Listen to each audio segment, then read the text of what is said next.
Coucou! Comment va mon petit groupe de choups de l'après-midi? Êtes-vous en forme?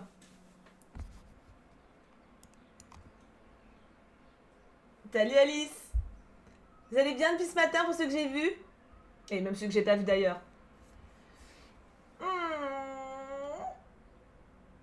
Salut Xariska! Salut Corbeau! Ça fait longtemps que je t'ai pas vu! Je viens de tourner la vidéo de samedi, elle va être trop drôle. J'ai si hâte que vous la voyez. Ah bah t'as bien raison Tori. Trop cool l'améthyste. Petit stream lecture pour aujourd'hui les enfants. Et bah ça tombe bien, pour le stream d'aujourd'hui vous n'avez pas besoin d'être actif. Vous pouvez... Salut Lorelai, merci pour ton follow. Pour aujourd'hui vous aurez juste à m'écouter. Donc vous pouvez vous poser, faire autre chose en même temps, dessiner, colorier, travailler. Lequel dessin de Naël? Alice. Go terminer mon nuancier en même temps. Ouais, bon plan, bon plan. Aujourd'hui, je vais vous lire les premiers chapitres de l'Histoire sans fin de Michael Ende. Alors, c'est une histoire qui est assez connue par rapport au film, mais le livre, c'est une merveille. Et ça se lit très bien pour du jeunesse. Enfin, c'est du jeunesse de base, hein, mais c'est très très bien écrit. Et en tant qu'adulte, on peut que... c'est un peu un genre de Petit Prince, en fait. Tu vois? Ça tombe bien, je suis en cours d'art. Il y a Ména qui bosse en même temps, quoi. Ça sera rediffusé sur YouTube, ouais. Bravo, juge. Donc aujourd'hui, c'est un stream passif, n'est-ce pas? Vous n'avez pas besoin d'être actif dans le chat. Enfin, vous pouvez aussi commenter dans le chat, hein. Moi, ça me fera un retour, je me sentirai quand même moins seule. Mais vous pouvez faire vos vies tranquilles. Je vais pas faire tout le livre, déjà parce que je ne sais pas si j'en ai le droit. Et parce que ça ne m'appartient pas, tu vois. J'ai envie de faire ça de temps en temps pour vous faire découvrir des livres. Donc vous lire les premiers chapitres et vous donner peut-être l'envie de le découvrir par vous-même. Parce que celui-ci, c'est vraiment... Enfin, il est incroyable. Je l'ai pas lu depuis très longtemps en plus, donc moi, ça va me faire plaisir de le relire aussi. Hop. Ah, il y a les pompiers. Ouais, j'ai ouvert la fenêtre. Est-ce qu'il va falloir que je la ferme? C'est de la lecture de contes plus. C'est ça! Je connais pas le livre, mais j'adore le concept, j'ai hâte de découvrir. Ah, bah ça me fait plaisir. L'idée, c'est qu'on en découvre plusieurs. Bon, après, celui-là, je l'ai pris parce que c'est un vraiment, au niveau de la plume, qui m'a le plus plu. Je l'ai pas lu depuis très longtemps. Donc, c'est l'occasion de redécouvrir. Et puis je vous dis, c'est un jeunesse, donc c'est facile à lire en soi. C'est juste que c'est bien écrit, quoi. J'adore votre manière de jouer sur Beyond Two Souls. Oh, merci, Descend Naël. Mais tu peux me tutoyer, tu sais. Il est sorti quand? L'édition que j'ai... Bonne question. De... 1900... Non. Non. Je sais pas. Moi, ça me voit 1984, mais c'est pas possible. Je l'ai acheté genre dans 2000, donc... je sais pas de quand date cette édition-là. Ça m'étonnerait que ça date de 1984 en livre de poche. Je sais pas. Mystère. Peut-être que si, hein. Non, édition stock en 1984. Ouais, non, je sais pas. Ah, si. Édition 18, juillet 2010. Donc, vous voyez, 10 ans. Non, si, c'est ça. C'est le texte de 84. Oui, c'est ça, c'est pour ça. Tu peux nous lire le résumé avant? Je peux. Merci, Juneshun, pour ton sub. 10 mois d'abonnement, c'est beau. Tant mieux, Sakura. C'est l'occasion d'augmenter ma liste de livres à avoir, pas loin de 200 actuellement. Non, mais celui-là, obligé, vous allez aimer. Hein. Ah bah, Amnétis, tu vas adorer. Je voulais résumer d'abord.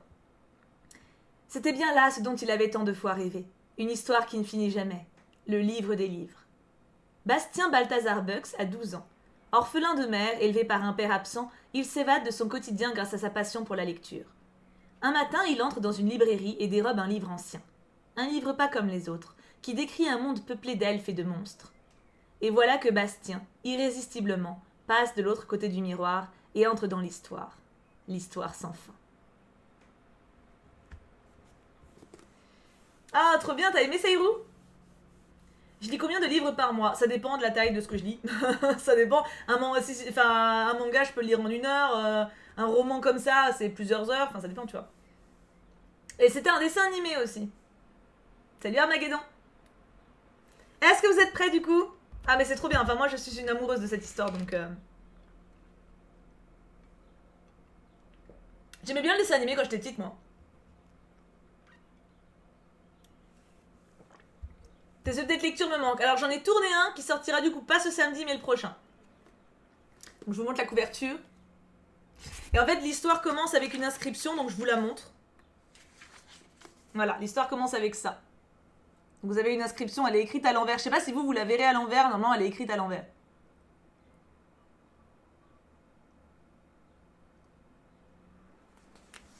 C'est fait exprès. Au cas où. Allons-y. Telle était l'inscription que l'on pouvait lire sur la porte vitrée d'une petite boutique. Mais elle ne se présentait de la sorte que pour celui qui, de l'intérieur de la pièce sombre, regardait au dehors à travers la glace. Dehors, c'était un matin gris et froid de novembre, et il pleuvait à verse. Les gouttes dégoulinaient le long de la paroi de verre, par-dessus les lettres tarabiscotées. Tout ce que l'on parvenait à distinguer à travers la vitre, c'était un mur taché d'eau de l'autre côté de la rue. Soudain, la porte fut poussée avec tant de violence qu'une petite grappe de clochettes en laiton, qui était suspendue juste au-dessus, en fut ébranlée et tinta un long moment avant de s'immobiliser à nouveau. Celui qui avait provoqué ce tintamarre était un garçon petit et gros qui pouvait avoir 10 ou 11 ans. Ses cheveux bruns foncés, mouillés, lui pendaient sur le visage. Son manteau goûtait, trempé de pluie, et il portait un cartable fixé à l'épaule par une courroie. Il était un peu pâle et hors d'haleine, mais, rompant avec la précipitation qu'il avait manifestée jusque-là, il restait planté sur le seuil de la porte ouverte, comme s'il avait pris racine. Devant lui s'étendait une pièce longue et étroite, qui, vers le fond, se perdait dans la pénombre.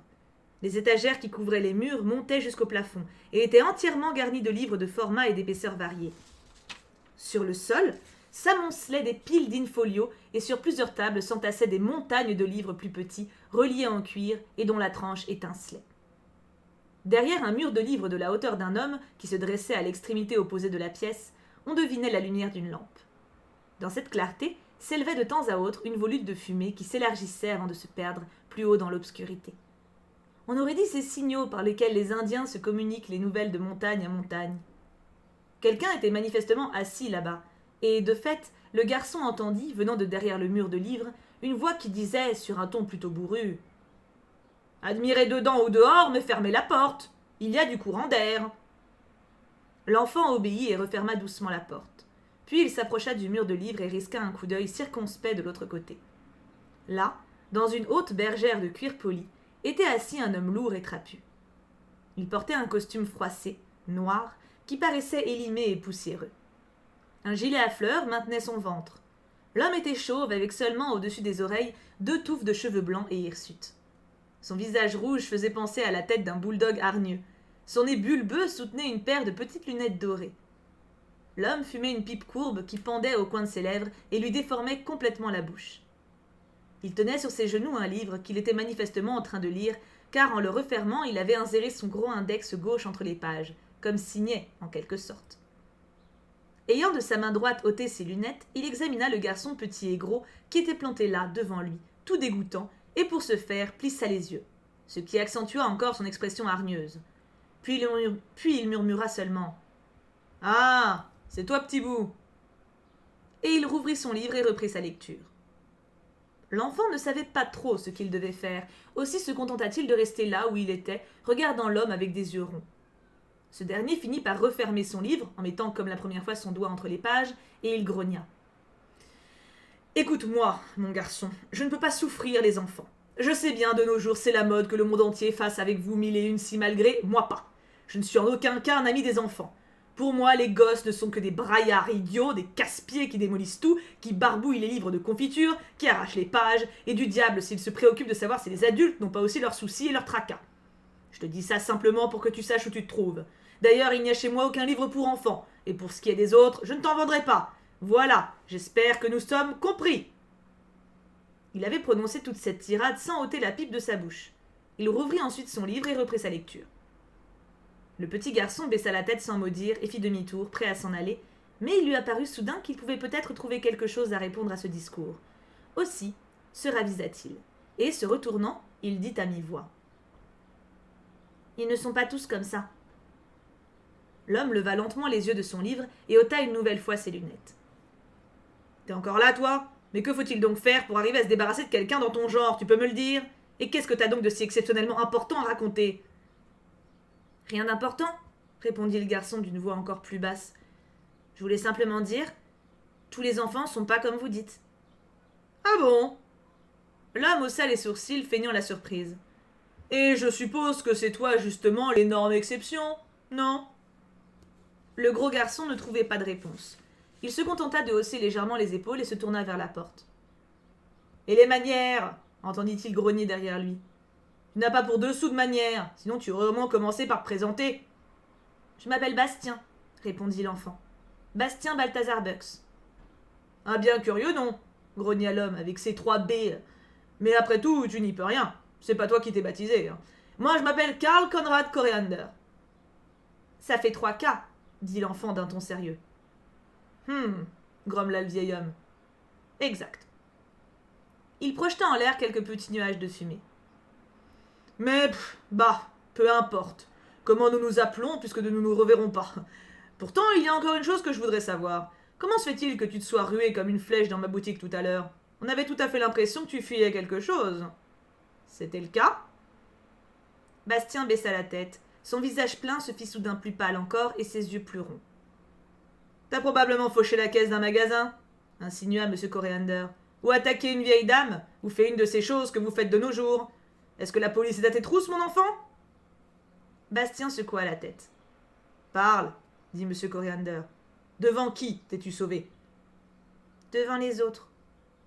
Quels autres? Les enfants de ma classe. Pourquoi? Ils me laissent jamais tranquille. Qu'est-ce qu'ils te font donc? Ils me guettent à la sortie de l'école. Et ensuite? Ils me crient des tas de choses. Ils me bousculent et ils se moquent de moi. Et tu te laisses faire? Monsieur Coriander considéra un instant le garçon d'un air réprobateur, puis demanda « Pourquoi est-ce que tu leur fiches pas tout simplement une raclée ?» Bastien le regarda. Non, ça me dit rien. D'ailleurs, je suis pas bon à la boxe. Et la lutte? Voulut savoir M. Coriander. La course, la natation, le football, la gymnastique? Tu n'as aucune aptitude là non plus? L'enfant secoua la tête.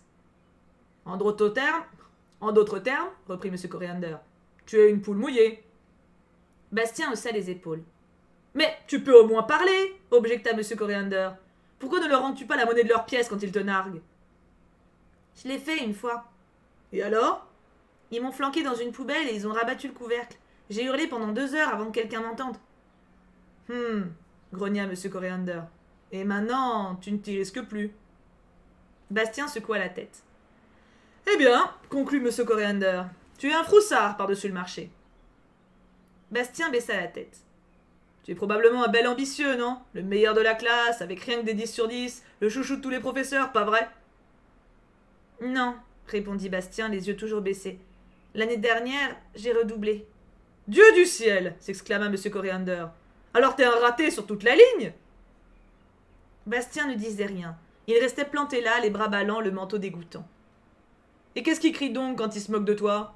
Voulut encore savoir M. Coriander. Oh, tout ce qu'on peut imaginer. Par exemple? Alexandre, Alexandre est assis sur le pot de chambre. Il se casse en 2 le pot. Alexandre dit tout haut. C'est parce que je suis trop gros. Pas très malin, remarqua M. Coriander. Et quoi d'autre? Bastien hésita avant d'énumérer. Maboule, avorton, fanfaron, faux jeton. Pourquoi Maboule? Je parle parfois tout seul. Et qu'est-ce que tu te racontes, par exemple? Je m'invente des histoires. J'imagine des noms et des mots qui n'existent pas. Et tu te racontes tout ça à toi-même? Pourquoi? Eh bien, c'est qu'il n'y a personne d'autre que ce genre de choses intéresse. M. Coriander se tut un moment, pensif. Et qu'est-ce que tes parents en pensent? Bastien ne répondit pas tout de suite. Ce n'est qu'au bout d'un moment qu'il murmura. Papa ne dit rien. Il dit jamais rien. Tout lui est bien égal. Et ta mère? Elle n'est plus là. Tes parents sont séparés? Non, répondit Bastien. Elle est morte. À cet instant, le téléphone sonna. M. Coriander se leva avec quelques difficultés de son fauteuil et traîna la savate jusqu'à un petit cabinet qui était à l'arrière de sa boutique. Il décrocha et Bastien l'entendit confusément qui disait son nom. Puis la porte du cabinet se referma et il ne perçut plus qu'un murmure étouffé.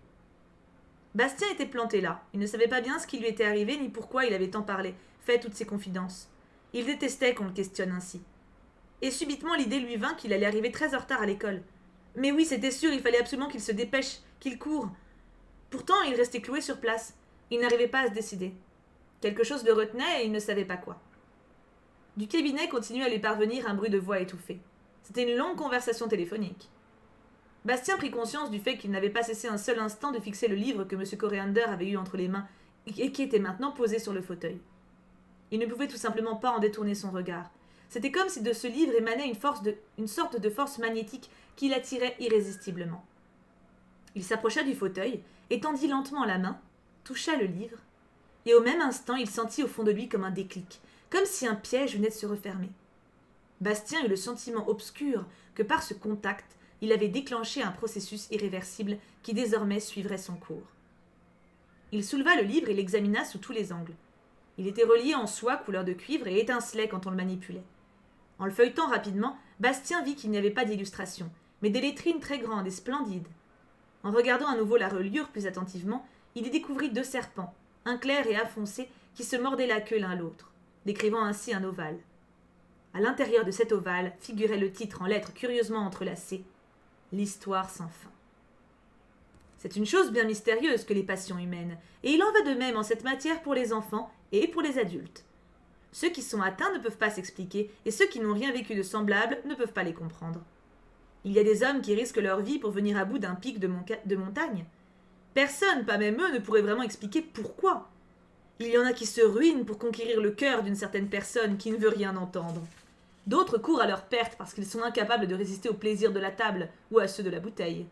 D'autres encore renoncent à tout ce qu'ils possèdent dans l'espoir de gagner à un jeu de hasard, ou sacrifient tout à une idée fixe qui ne se concrétisera jamais.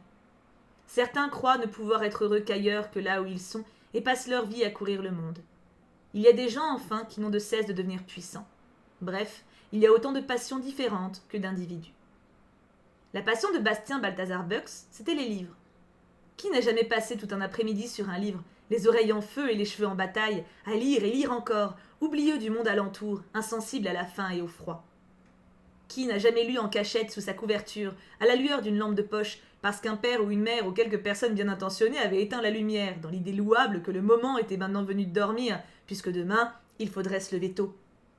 Qui n'a jamais versé ouvertement ou en secret des larmes amères en voyant se terminer une merveilleuse histoire, et en sachant qu'il allait falloir prendre congé des êtres avec lesquels on avait partagé tant d'aventures, que l'on aimait et admirait, pour qui on avait tremblé et espéré, et sans la compagnie duquel la vie allait paraître vide et dénuée de sens? Celui qui n'a pas fait lui-même l'expérience de tout cela ne comprendra visiblement pas le geste de Bastien.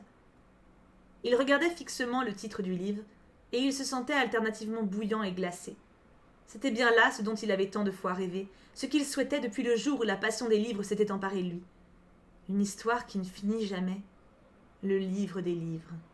Il lui fallait ce livre, à n'importe quel prix. À n'importe quel prix, facile à dire. Même s'il avait pu proposer plus que les 3 marks et 15 pfennigs d'argent de poche qu'il avait sur lui, ce peu aimable M. Coriander lui avait déjà nettement fait comprendre qu'il n'avait pas l'intention de lui vendre le moindre livre. Quant à lui en faire cadeau, il ne fallait même pas y penser, c'était sans espoir. Et pourtant, Bastien savait qu'il ne pouvait pas s'en aller sans le livre. Il voyait maintenant très clairement qu'il était venu ici uniquement à cause de ce livre, qu'il avait en quelque sorte appelé de quelque mystérieuse façon, parce qu'il voulait être à lui, parce qu'il lui appartenait en réalité depuis toujours. Bastien tendit l'oreille vers le cabinet d'où lui parvenait toujours le même murmure de voix. Avant même de s'être rendu compte de ce qu'il faisait, il avait à la hâte dissimulé le livre sous son manteau et le pressait contre lui. Sans faire le moindre bruit, il recula jusqu'à la porte de la boutique, les yeux anxieusement braqués sur l'autre porte, celle du cabinet. Prudemment, il appuya sur la poignée. Il voulait éviter de déclencher le tintement des clochettes de laiton, aussi se contenta-t-il d'entr'ouvrir la porte vitrée, juste assez pour qu'elle lui livre le passage. Une fois dehors, il prit soin de la refermer, tout doucement. Alors seulement, il se mit à courir. Dans son cartable, les cahiers, les livres et le plumier sautillaient et cliquetaient au rythme de ses pas. Il ressentit un point de côté, mais continua à courir. La pluie ruisselait sur son visage, lui dégoulinait dans la nuque à l'intérieur de son col. Le froid et l'humidité pénétraient à travers son manteau, mais il ne sentait rien. Il avait chaud et pas seulement parce qu'il courait. Sa conscience, qui tout à l'heure dans la boutique n'avait pas bronché, se réveilla d'un coup. Tous les arguments qui avaient été si convaincants lui parurent soudain contestables, et se mirent à fondre comme des bonhommes de neige sous le souffle enflammé d'un dragon. Il avait dérobé le livre. C'était un voleur. Son délit était même pire qu'un vol ordinaire. Ce livre avait une valeur absolument unique et irremplaçable, certainement le plus précieux trésor de M. Coriander. Dérober son instrument à un violoniste ou à un roi sa couronne, cela représentait autre chose que de vider un tiroir-caisse. Pourtant, tout en continuant à courir, il serrait le livre sous son manteau. Il ne voulait pas le perdre, quoi qu'il risquât de lui en coûter. C'était la seule chose qu'il possédait encore sur cette terre. Car il ne pouvait évidemment plus rentrer à la maison. Il essayait de se représenter son père assis dans la grande pièce aménagée en laboratoire et travaillant. Autour de lui, des douzaines de moulages en plâtre de mâchoires humaines, car il était mécanicien dentiste. Bastien ne s'était encore jamais demandé si son père aimait vraiment faire ce travail. C'était la première fois que la question lui venait à l'esprit, et désormais il ne pourrait plus jamais la lui poser. S'il rentrait maintenant à la maison, son père sortirait du laboratoire en blouse blanche, avec peut-être une mâchoire en plâtre dans la main, et lui demanderait « Déjà de retour ?»« Oui, répondrait Bastien. »« Pas d'école aujourd'hui ?» Il voyait devant lui le visage calme et triste de son père, et il savait qu'il lui serait tout à fait impossible de mentir. Et pourtant, il ne pouvait pas non plus lui dire la vérité. Non, tout ce qu'il lui restait à faire, c'était de s'en aller, n'importe où, très loin. Il ne fallait pas que le père apprenne que son fils était devenu un voleur. Peut-être ne s'apercevrait-il jamais que Bastien n'était plus là. Cette pensée avait même quelque chose de réconfortant. Bastien s'était arrêté de courir. Il allait maintenant à pas lents, et il aperçut au bout de la rue le bâtiment de l'école. Sans s'en rendre compte, il avait retrouvé dans sa course le chemin familier. La rue lui parut complètement déserte, même s'il y avait çà et là quelques passants. À celui qui arrive très en retard à l'école, l'univers tout autour semble toujours dépeuplé. Bastien sentait sa peur s'accroître à chaque pas. Il avait de toute façon peur de l'école, cadre de ses échecs quotidiens. Peur des maîtres qui, dans un esprit de conciliation, faisaient appel à sa conscience ou qui déchargeaient sur lui leur bile. Peur des autres enfants qui s'amusaient à ses dépens et ne perdaient jamais une occasion de lui faire sentir combien il était maladroit et sans défense. Depuis toujours, il voyait l'école comme une sorte de peine de prison indéfiniment longue, qui durerait jusqu'à ce qu'il soit adulte et qu'il lui fallait purger en silence et dans la résignation.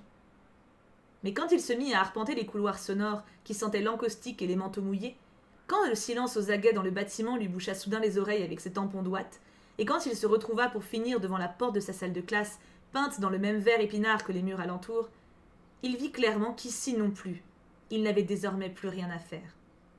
Bien sûr qu'il devait partir, alors autant s'en aller tout de suite. Mais pour aller où? Bastien avait lu dans ses livres des histoires de garçons qui se font engager sur des bateaux comme matelots et parcourent le vaste monde pour faire fortune.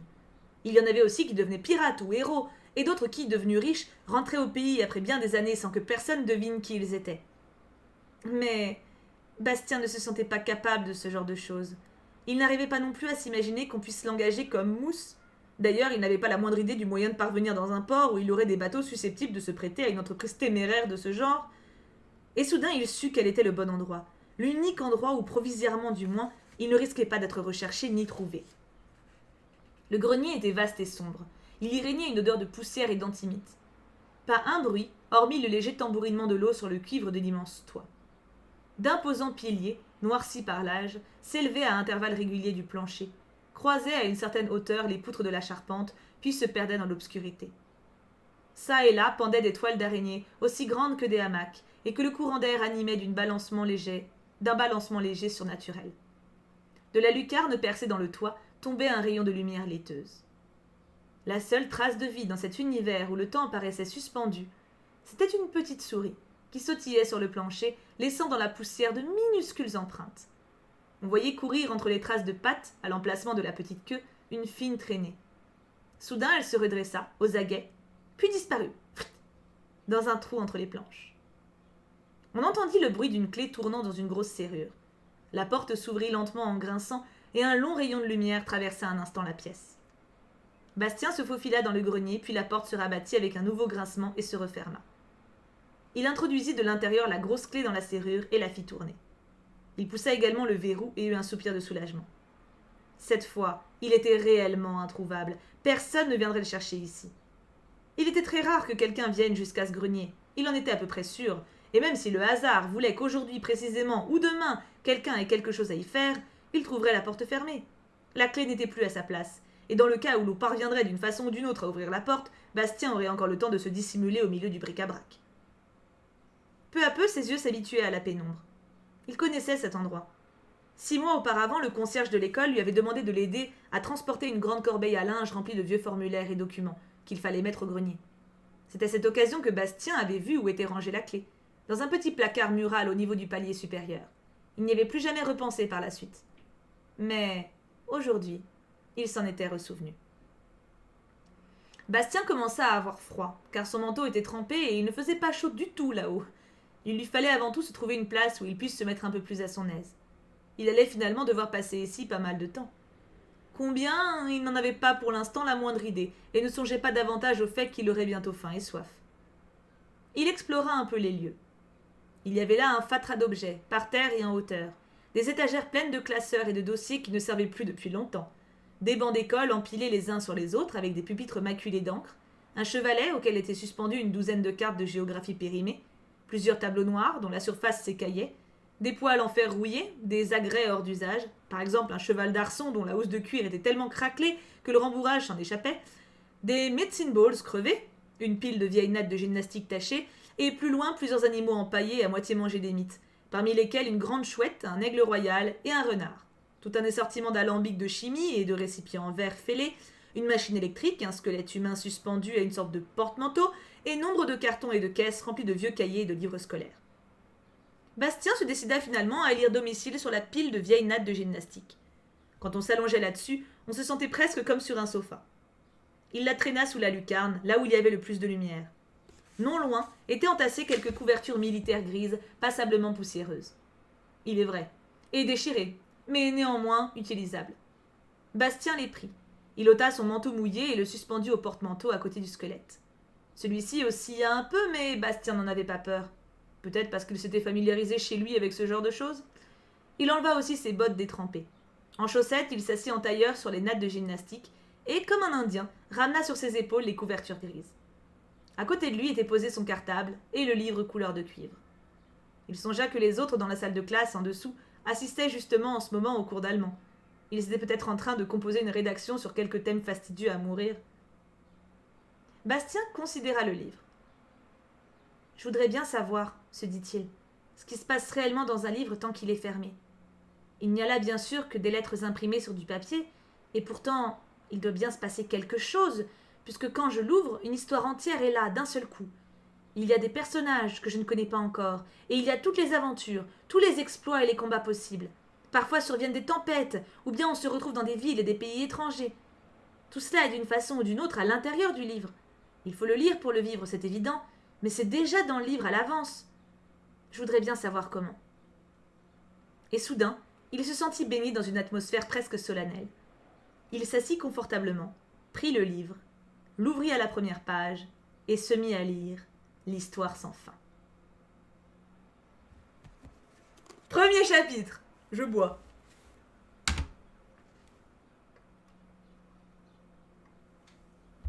Alors, qu'est-ce que vous en pensez pour le moment ?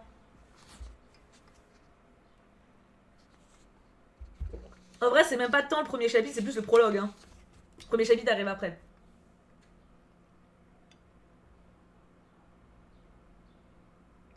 Ouais, je fais une pause pour boire. Petit chat qui bouge les pattes. Oups.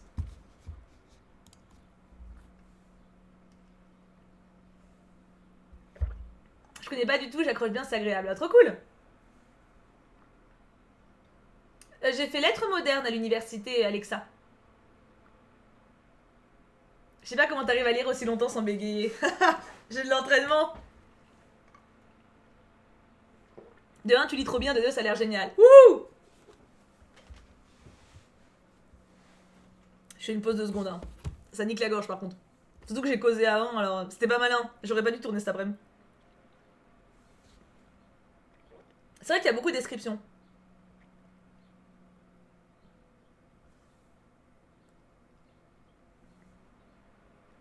Je suis contente si vous aimez en tout cas.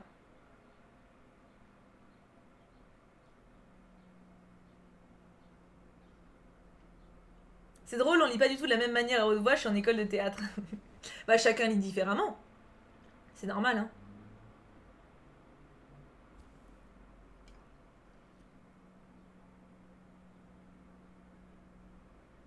sais pas non plus comment tu fais, je m'enfarge dans mes mots au moins 3 fois par phrase.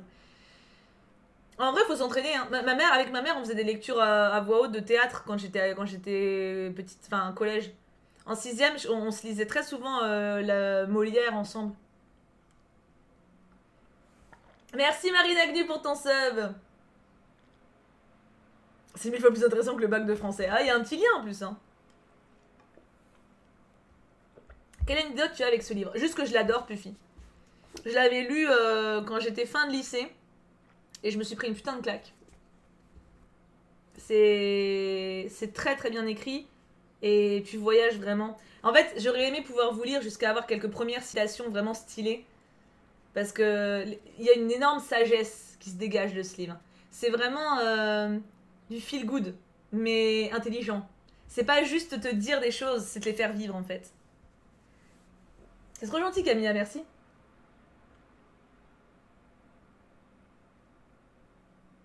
Ah, la lecture à voix haute, ça se pratique. Hein. Et je suis loin d'être parfaite, je parle trop vite encore. Mais j'arrive à lire clairement, mais tu le recommandes en lecture à 300%. Tout le monde fonce et il n'y a pas d'âge. Hein. Pour le coup, que vous ayez 12 ans, que vous en ayez 20, que vous en ayez 50, il est incroyable. Je pense que trop jeune, ça peut te sortir un peu. Ah oui, le libraire. Salut Vincent. Ah bah tant mieux UB. Est-ce que vous voulez que je continue?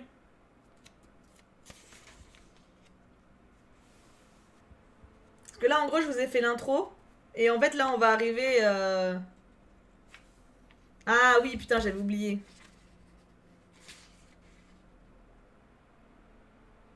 Ça part en couille d'un peu.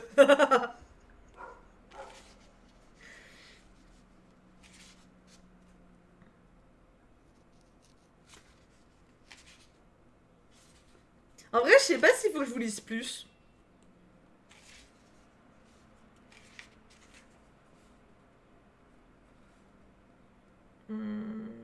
Oh si, je peux vous lire un chapitre après. Non, non, non, non, non, c'est juste que là on voyage, on part dans le livre en fait. Là en fait, là on a eu l'intro avec Bastien et là on est au début du livre. Vous qui voyez madame. En fait, tu vois, là en gros, c'est comme si Bastien ouvrait le livre et que donc on commence la lecture avec lui. Donc on va lire les mêmes mots que lui.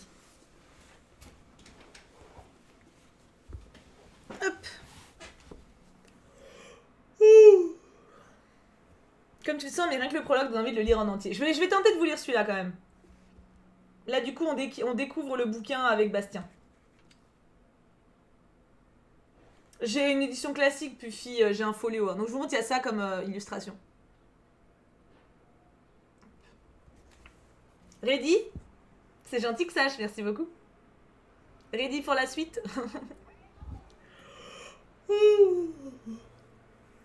Ah, Camilla, tant mieux.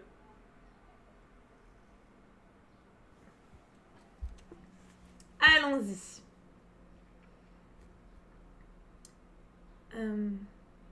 Ah oui, tous les animaux de la forêt de Hall étaient tapis dans leur terrier, leur nid et leur refuge. Il était minuit, et un vent d'orage mugissait dans les cimes des arbres gigantesques et vénérables.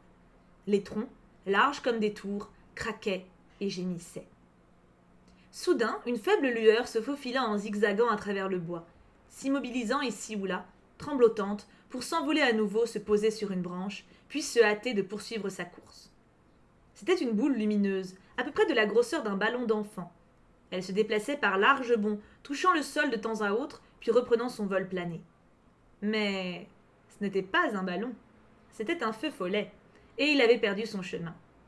C'était donc un feu follet fourvoyé, chose plutôt rare, même au pays fantastique. En principe, ce sont justement les feux follets qui égarent les autres gens. Au centre de la sphère lumineuse, on pouvait distinguer une petite silhouette extrêmement mobile, qui sautait et courait à toutes jambes. Ce n'était ni un petit homme, ni une petite femme, car ce genre de distinction n'existe pas chez les feux follets. Dans sa main droite, il tenait un minuscule drapeau blanc. Il devait donc s'agir d'un messager, ou d'un intermédiaire. Il ne risquait guère, malgré ses longs vols planés dans les ténèbres, d'aller heurter un tronc d'arbre, car les feux follets sont incroyablement prompts et agiles. Ils peuvent changer de direction au beau milieu d'un saut. De là, cette progression zigzagante qui ne l'empêchait pas de se déplacer en fait dans une direction déterminée. Jusqu'à l'instant où il atteignit une saillie rocheuse et effrayé fit demi-tour. Haletant comme un petit chien, il s'assit dans l'anfractuosité d'un arbre et réfléchit un moment avant de se risquer à nouveau dehors et d'aller jeter un coup d'œil circonspect à l'angle du rocher. Devant lui s'étendait une clairière, et là, à la lueur d'un feu de camp, étaient assises 3 créatures fort différentes par l'allure et la taille. Un géant, qui paraissait entièrement constitué de pierres grises, était étendu sur le ventre, de tout son long, et il ne mesurait pas loin de 10 pieds. Le buste soulevé, en appui sur ses coudes, il regardait le feu. Dans son visage de pierre, altéré par les intempéries et qui paraissait singulièrement petit au-dessus des puissantes épaules, la denture saillait, comme une rangée de burins d'acier. Le feu follet reconnut en lui un représentant de la race des Mange-Pierres. C'étaient des êtres qui vivaient dans une montagne, à une distance inimaginable de la forêt de Hall. Cette montagne, ils ne se contentaient d'ailleurs pas d'y vivre, ils en vivaient, car ils la mangeaient petit à petit. Ils se nourrissaient de rochers. Ils étaient heureusement d'une nature très frugale, et pouvaient subsister des semaines et des mois avec une seule bouchée de cette nourriture, pour eux extrêmement substantielle. Les Mange-Pierres n'étaient du reste pas nombreux, et la montagne était très grande. Mais comme ces êtres vivaient là depuis fort longtemps, ils se faisaient beaucoup plus vieux que la plupart des autres créatures du pays fantastique, la montagne avait fini par prendre au fil du temps un aspect vraiment singulier. On aurait dit un gigantesque emmental, constellé de trous et de terriers. Aussi l'appelait-on volontiers la montagne aux galeries.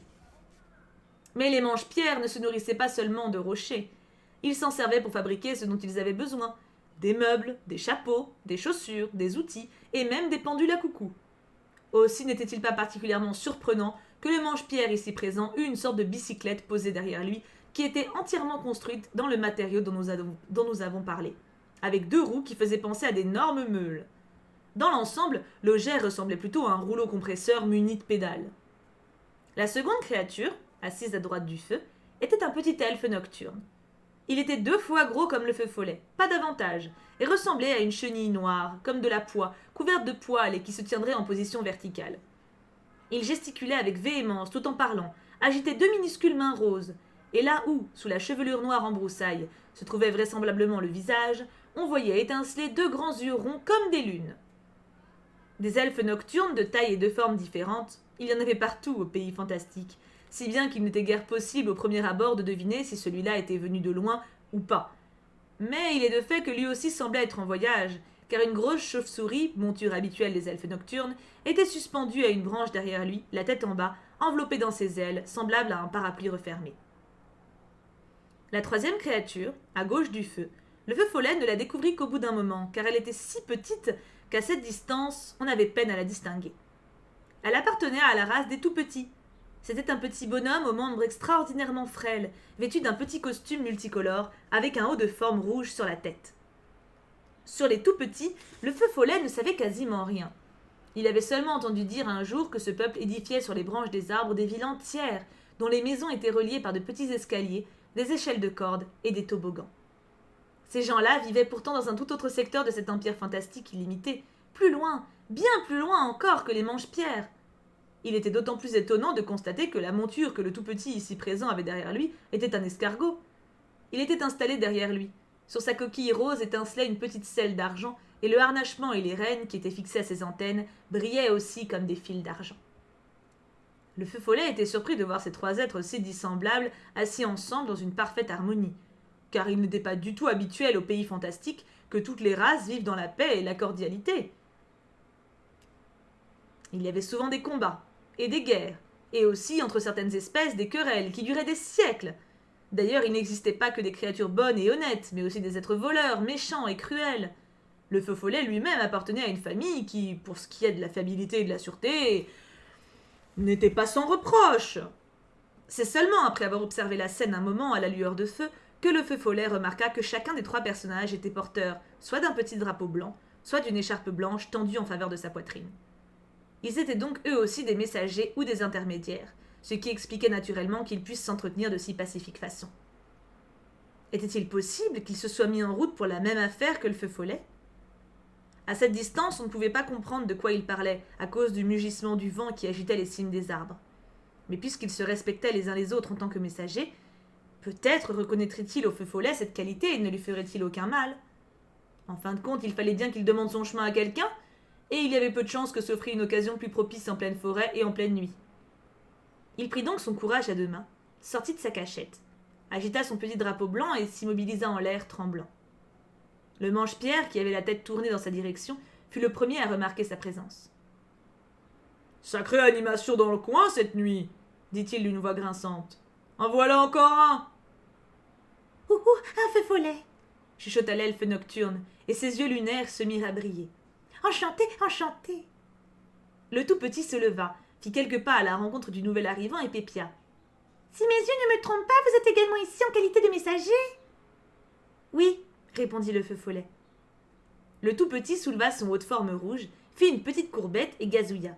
« Oh, approchez-vous donc, je vous en prie. Nous sommes nous aussi des messagers, prenez place dans notre cercle. » Et il désigna de son chapeau la place qui restait libre près du feu.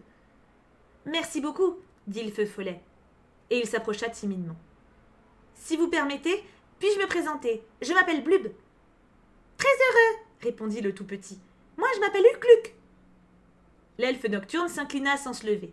« Mon nom est Wush-Wushoul. »« Enchanté, » dit à son tour le Manche-Pierre d'une voix grinçante. « Moi, c'est Pnur-Narxrak. » Tous trois regardaient le feu follet qui, gêné, se détourna. Il est particulièrement désagréable pour les feux follets d'être observés ouvertement. « Vous ne voulez pas vous asseoir, cher Blub ?» demanda le tout petit. « C'est que, » répondit le feu follet, « je suis très pressé, et je voulais seulement vous demander s'il vous serait possible de m'indiquer quelle direction je dois prendre pour me rendre à la tour d'ivoire. » « Ouh, fit l'elfe nocturne. « Alors comme ça, on va voir la petite impératrice. »« Exact, répondit le feu follet. J'ai un message important à lui transmettre. »« Et quel message ?» demanda le Manche-Pierre de sa voix grinçante. « Eh bien, le feu follet sautait d'un pied sur l'autre. C'est un message secret. » Nous avons tous les trois le même but que toi, ouh, répliqua l'elfe nocturne Wush-Wushoul. Nous sommes entre collègues. Et peut-être sommes-nous porteurs du même message, fit remarquer Ucluc le tout petit. Assieds-toi et parle, dit Pnur-Narxak d'une voix crissante. Le feu follet s'installa à la place libre. Mon pays natal commença-t-il après une seconde de réflexion, s'étend assez loin d'ici. Je ne sais pas si l'une des personnes ici présentes le connaît. Il s'appelle le Marais Moussu. Ouh, soupira avec ravissement l'elfe nocturne. Une région magnifique. Le feu follet eut un léger sourire. N'est-ce pas? C'est déjà tout? C'était la voix grinçante de Pnur-Narxak. Pourquoi es-tu en route, Blub? Chez nous, dans le Marais Moussu, poursuivit le feu follet non sans hésitation, quelque chose est arrivé. Quelque chose d'incompréhensible, en fait. Ça continue même de se produire. C'est difficile à décrire. Cela a commencé par... Eh bien, à l'est de notre pays se trouve un lac, ou plutôt se trouvait un lac. Il s'appelait Brouille-Brume. Tout a commencé donc par la disparition un beau jour du lac Brouille-Brume. Plus de lac, tout simplement, vous comprenez? Voulez-vous dire, demanda Ucluc, qu'il s'est asséché? Non, non, expliqua le feu follet. Si c'était le cas, il y aurait aujourd'hui à cet emplacement un lac asséché. Mais il n'en est rien. Là où se trouvait le lac, il n'y a maintenant plus rien du tout. Absolument plus rien, vous comprenez? Un trou? Grogna le Manche-Pierre. Non, non, pas de trou non plus. Le feu follet perdait son aplomb à vue d'œil. Un trou, c'est tout de même quelque chose, mais là-bas, il n'y a plus rien. Les trois autres messagers échangèrent des coups d'œil. À quoi ressemble-t-il donc, ce rien? Demanda l'elfe nocturne. Ah, c'est justement ce qui est difficile à décrire, affirma le feu follet avec un air malheureux. En fait, ça ressemble à rien, c'est comme... Ah, il n'y a pas de mots pour exprimer ça. Le tout petit l'interrompit. Quand on regarde à cet endroit-là, c'est comme si on était aveugle, non? Le feu follet le regarda. Bouche bée. C'est exactement ça, s'écria-t-il. Mais où donc? Je veux dire, comment? Ou alors est-ce que vous aussi, vous avez constaté ce... Un moment, interrompit le Manche-Pierre. Dis-moi, est-ce que c'est resté localisé à ce seul endroit? Oui, au début, expliqua le feu follet. C'est-à-dire que peu à peu, l'endroit est devenu de plus en plus grand. Le morceau de paysage qui manquait était de plus en plus gros, si je puis dire. Et puis brusquement, le vénérable crapaud-croix, qui vivait avec son peuple dans le lac Brouille-Brume, n'a plus été là non plus. D'autres habitants se sont mis à fuir. Petit à petit, le même phénomène a commencé à se produire en d'autres endroits du Marais Moussu. Parfois, ça débutait à une toute petite échelle, un petit bout de néant, pas plus gros qu'un œuf de poule d'eau. Et puis les zones s'étendaient.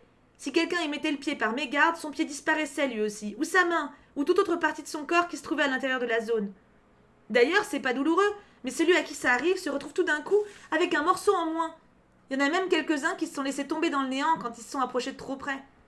Il exerce une attraction irrésistible, d'autant plus forte que la zone est plus étendue.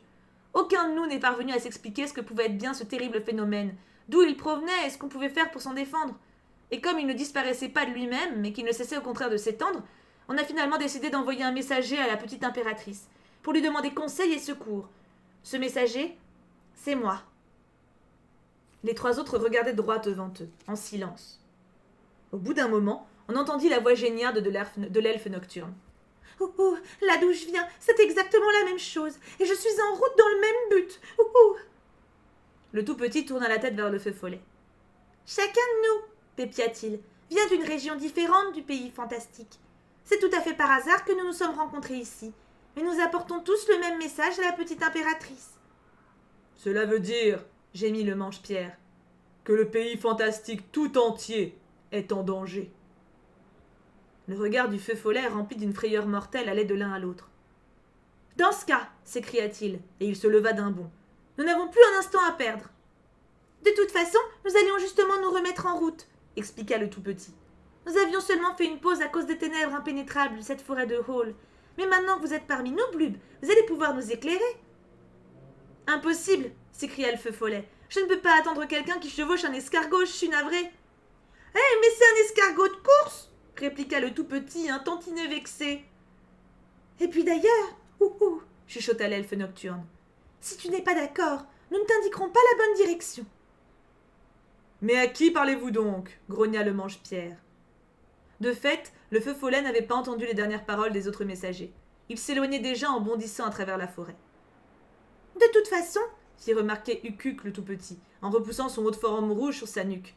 Pour ce qui est d'éclairer la route, un feu follet n'aurait peut-être pas été l'idéal. » Et sur ces mots, il sauta sur la selle de son escargot de course. « Moi aussi, du reste, » expliqua l'elfe nocturne. Et il appela sa chauve-souris par un léger « J'aime autant que nous voyagions chacun de notre côté. Dépêchons-nous de filer. » Et hop, le voilà parti. Le manche-pierre éteignit le feu de camp en le tapotant tout simplement du plat de sa main plusieurs fois. « Moi aussi, j'aime autant. » C'était sa voix grinçante qui résonnait dans l'obscurité.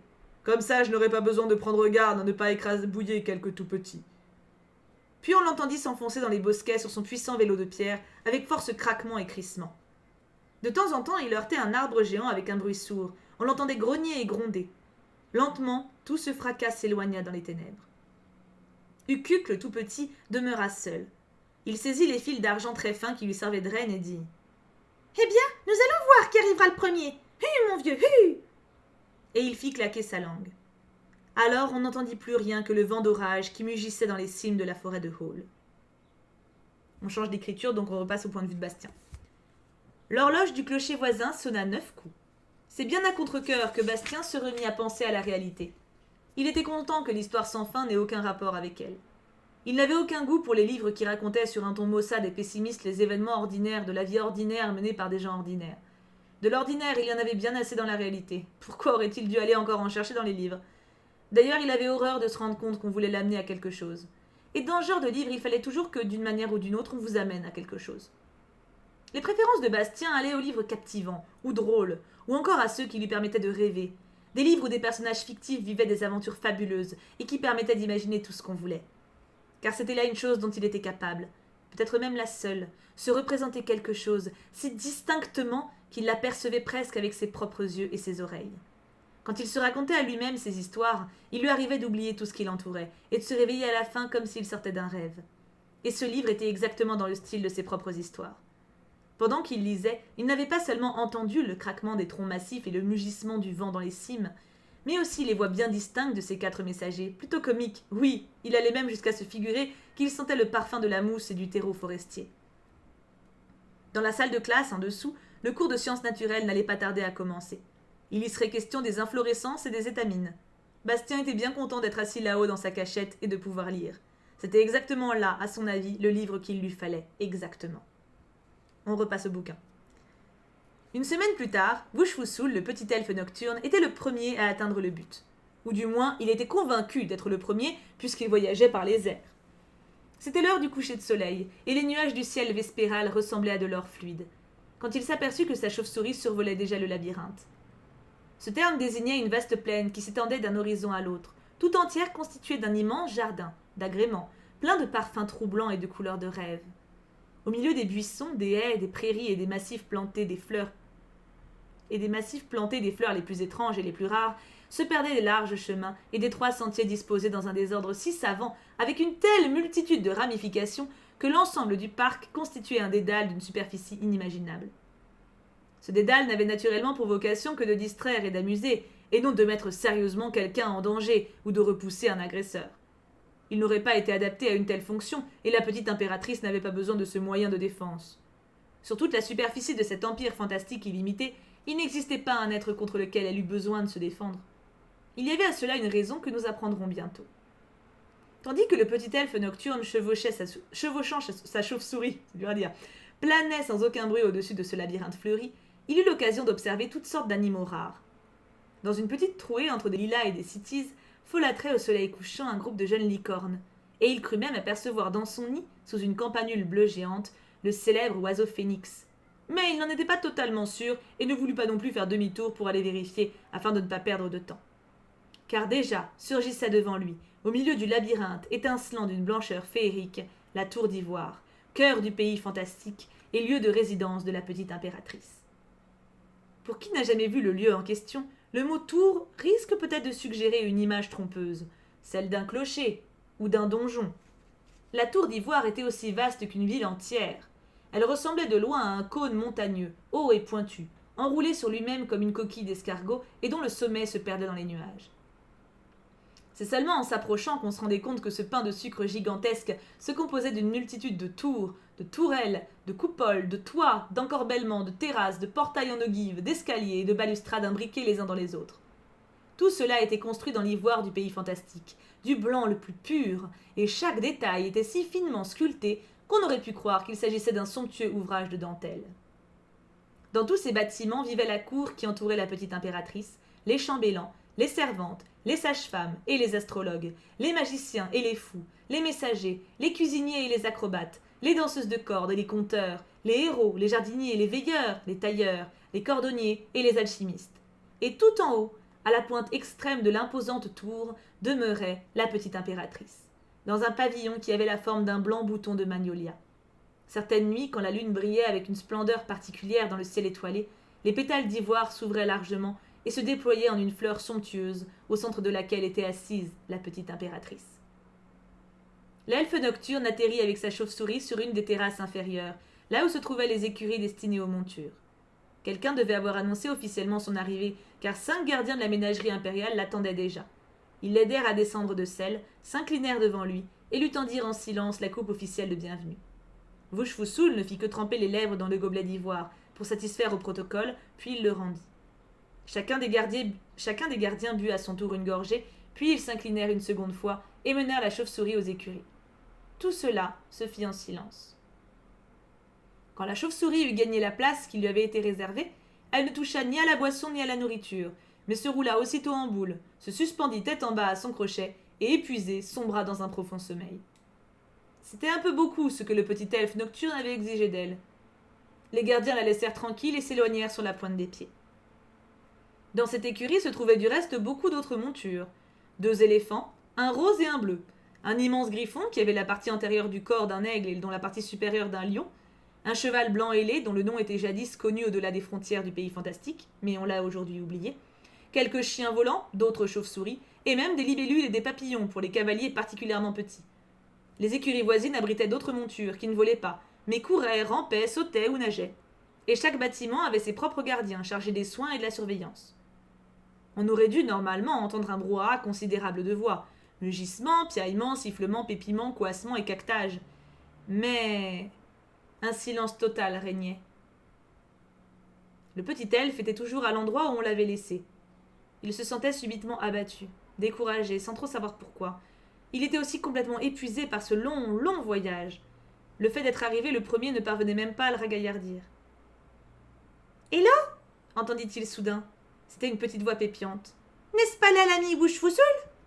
C'est bien que vous soyez enfin arrivé, vous aussi. » L'elfe nocturne regarda autour de lui, et ses yeux lunaires brillèrent de surprise.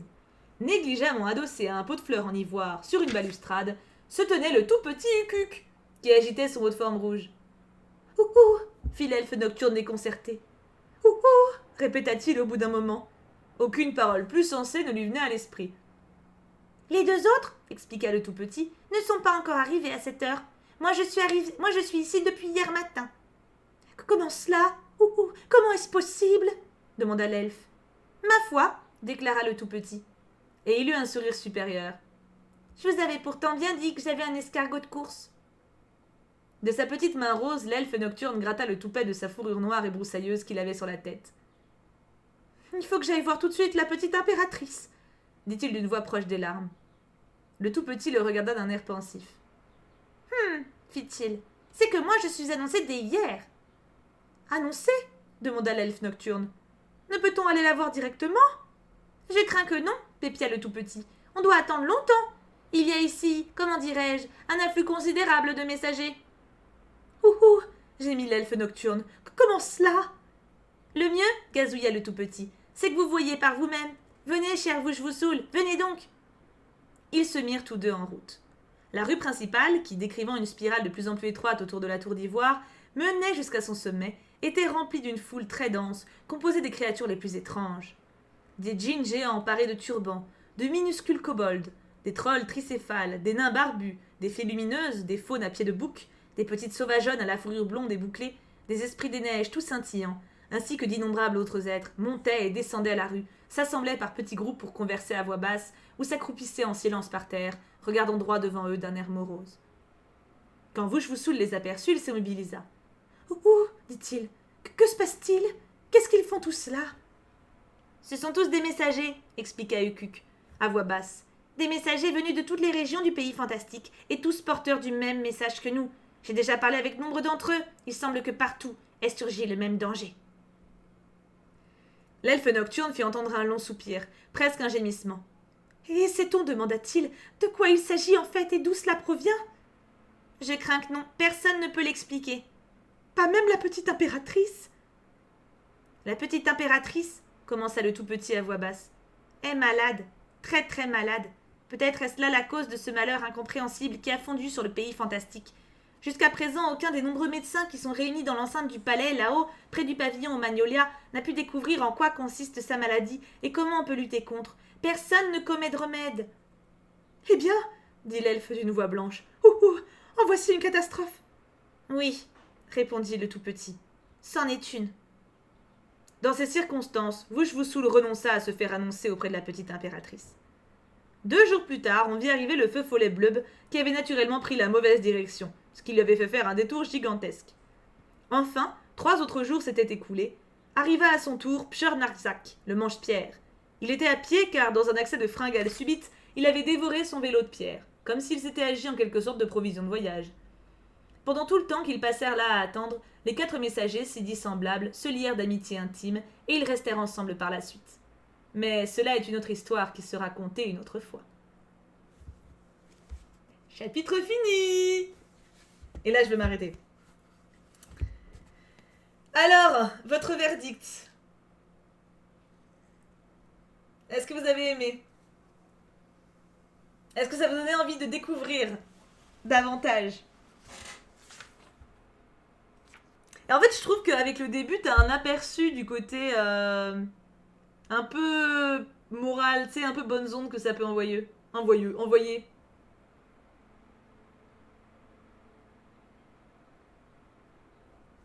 C'est trop cool si vous avez aimé. Mais en vrai, croyez-moi, il y a vraiment des passages absolument magnifiques après. Oh, c'est mignon, Lixie.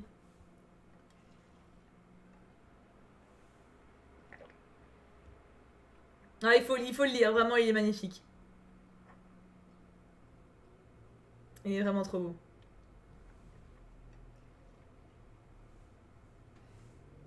C'est gentil, bleu noir. Donc voilà, l'histoire sans fin.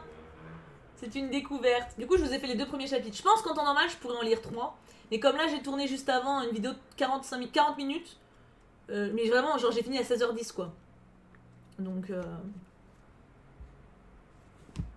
Histoire sans fin dans ma pile à acheter. Oui, je l'avais acheté à la Fnac il y a 10 ans. Voilà. Morale, ne jugeons pas le matos des autres. Grave. Non mais en fait, t'as... Je me souviens que quand je l'avais lu, c'est un des premiers livres qui m'a vraiment inspiré. Déjà en tant que lecteur, mais aussi en tant qu'écrivain, en tant que personne. T'as des morales absolument magnifiques. Bastien, du coup, donc le lecteur, sans spoiler, mais aura un rôle actif dans l'aventure et il va beaucoup grandir, prendre confiance. Et les personnages inspirent beaucoup de morale. C'est très très bien, vraiment. Ah, merci ma chatoune! Petit resub pour fêter ce nouveau concept. Je suis trop contente si vous avez aimé, ça fait plaisir. Ah, ça valait le coup de tuer ma voix jusqu'au bout. Qu'est-ce que vous en avez pensé alors de cet aperçu? Merci pour les follow. D'ailleurs, merci à tous ceux qui ont follow. J'ai vu qu'il y avait pas mal de follow. En vrai, il y en a quand même eu beaucoup. Donc, merci énormément.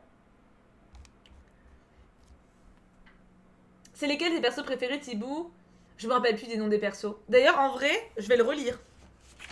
Je vais le relire parce que là, d'avoir relu les 2 premiers chapitres, ça m'a trop donné envie de le relire. Il faut que je me mette un marque-page. Bon, même si là, c'était pas très long.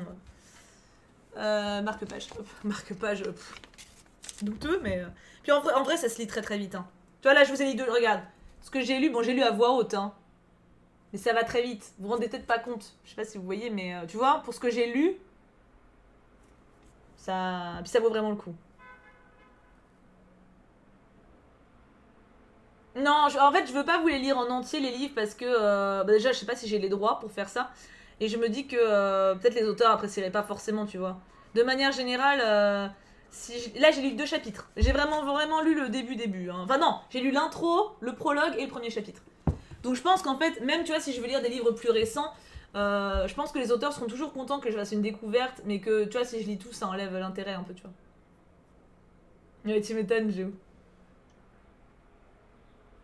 Ah, je comprends, Alexis. Donc là, vous avez... là, faut vous dire, on a vraiment... Là, on a fait l'intro. On n'est pas dans l'action, on n'est pas dans tout ce qui fait la beauté du bouquin, tu vois. Là, vous avez découvert le style. Il y a beaucoup de descriptions. Il y a beaucoup de... Pas description, mais d'énumération. Ça, j'avais oublié. Oui, j'ai mis le livre sur la liste Amazon, si jamais vous voulez retrouver la ref. Mais si ça vous a plu, du coup, moi, ça me va de temps en temps vous faire une découverte de romans où je lis les premiers chapitres avec vous et vous voyez si vous aimez ou pas. Au pire des cas, si vous aimez pas, bah au moins vous avez essayé, tu vois, vous avez écouté un peu. Et puis si vous aimez bien, ça peut vous faire une découverte sympa. Donc ça peut être bien cool. Bon, par contre, si je tombe dans le piège de vouloir lire à chaque fois, je me nique toute seule, hein, mais bon. Après, je lirai pas forcément des trucs que j'adore aussi, mais en même temps, j'ai tellement de livres que j'aime. Avant de passer à des livres que j'aime pas.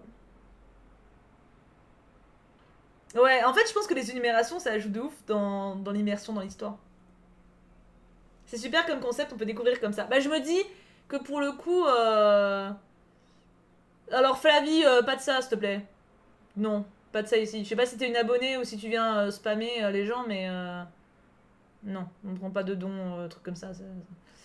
Mais ouais, je trouve que le concept est bien. Et je pense que... Enfin, je me mets à la place d'un auteur. Je me dis que... Tu vois, enfin, même si... Enfin, bon là, je sais pas si Michael Ende est toujours de ce monde, à vrai dire, j'en sais rien. Je vais pas dire une connerie. Mais même, à vrai dire, je sais pas, pour un livre récent... Genre, je sais, même moi, pour écrire un bouquin, voilà, j'ai écrit un livre. Je sais que ça me ferait chier de voir que, par exemple, il y a quelqu'un qui le lit en entier, en vocal. Bon, après, ça dépend, tu vois, s'il me demande avant, si, voilà, dans quel contexte c'est fait, etc. Mais voilà, bon, ça pourrait me faire chier, tu vois. Mais par contre, quelqu'un qui lit les premiers chapitres pour donner envie aux gens de le découvrir, enfin, genre, je pense pas que ça puisse être mal pris, tu vois. Donc, je pense qu'au contraire, les auteurs seraient plutôt contents. Donc, je me dis que c'est cool, tu vois. Ça fait une découverte pour vous, ça peut faire un peu plus de visibilité, un peu plus de découverte. Enfin, c'est cool. Je suis contente. Alice, j'y ai pensé, mais la passe miroir, c'est dense, hein, le début. Hein. C'est dense et tu rentres pas dans l'histoire tout de suite, donc je suis pas sûre que ce soit le meilleur choix. C'est gentil, Buffy. J'ai trop d'auteurs que j'aime bien, je peux pas dire. Je vous laisse du coup mes poulets. C'était un stream assez court, hein. C'était 1 heure, mais en même temps... Ouais, la passe miroir, la saga. Tu connais pas Lixi? C'est incroyable ça. Hein. On se fait des bisous. De toute façon, on se retrouve à 19 h sur YouTube pour la sortie de Beyond Two Soul. Et demain matin pour coloriage, pour qu'on essaie de finir notre elfe. Je vous fais plein de bisous. Ah bah Lixi, c'est incroyable. Je te conseille. Passez une belle soirée. Et puis, le début, comme t'as fait, c'est top. Ça peut donner un vrai coup de pouce. Que du bon. Le lire en entier, ça revient en gros à l'écrivain. Pas besoin de l'acheter, je vous le lis en entier. Oui, c'est ça, voilà. C'est ce que je me dis aussi, ouais. Bisous, bisous, bisous. Est-ce que je pense refaire ce concept souvent? Ouais, quand j'en aurai envie, quand j'en aurai l'inspi et que j'aurai la voix pour. C'est ça. Il faut que là, en vrai, j'aurais pas dû tourner avant. C'était tu vois. C'est gentil, Bleu Noir, c'est vraiment gentil. Bisous, bisous, bisous. À tout à l'heure, du coup, sur YouTube.